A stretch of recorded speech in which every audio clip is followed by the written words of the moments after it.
Hello guys, it's your good old gamer and I'm just going to go ahead and give you all my little review of Darksector, which I did complete a couple of weeks ago, but I did decide to wait on the review, preferably because there was something that pissed me off about it.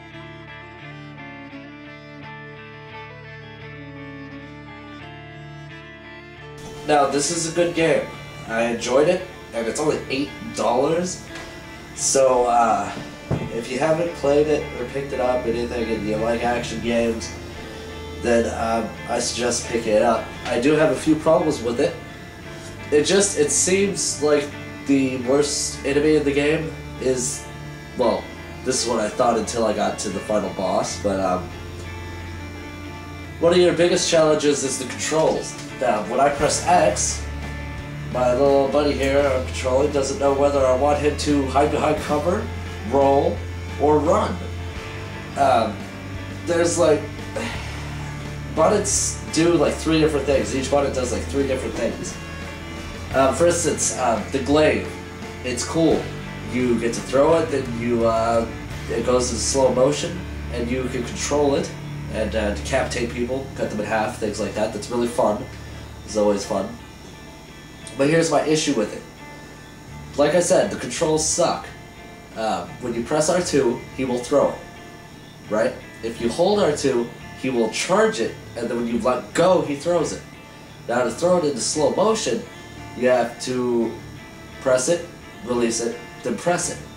And if you're going to charge it, you have to press it, hold it, release it, then charge, press again, just to control it.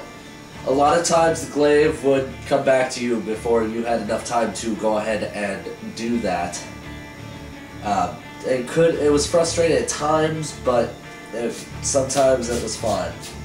Now, the story in this game is like an action movie. It's kind of just like, how do I put this? It's like an Arnold Schwarzenegger movie. The story's there, but you don't really care. In this game, the story is completely, like, barely there. You see the boss, like the final boss, you see him at the beginning, and then you see him at the end. No build up, nothing, nada. But he's there. And he talks to you every once in a while, but like I said, the story it's barely there. Which is fine, because the acting is about as good as Arnold Schwarzenegger. Anyway, my biggest complaint about this game. The final boss is fucking retarded.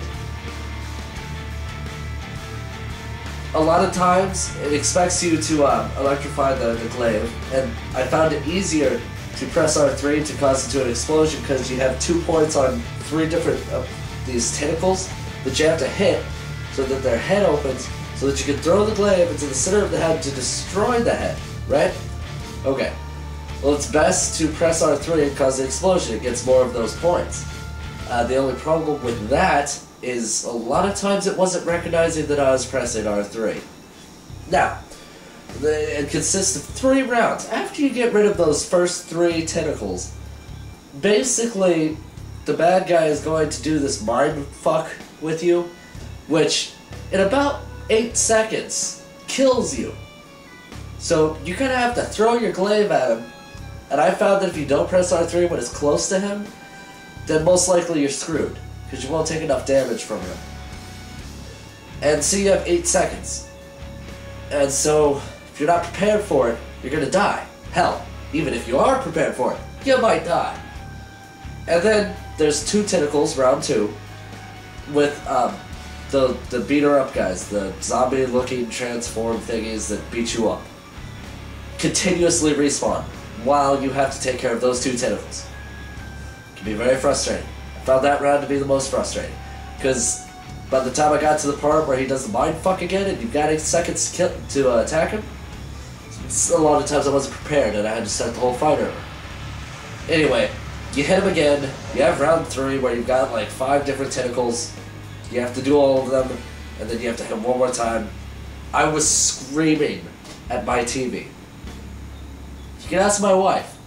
She was kind of scared at the screaming and yelling and vulgarosities that were coming out of my mouth. Besides the final boss, and besides the fact that the controls can aggravate you a bit, and besides the paper-thin story for $8, this game is definitely worth it. I did enjoy it.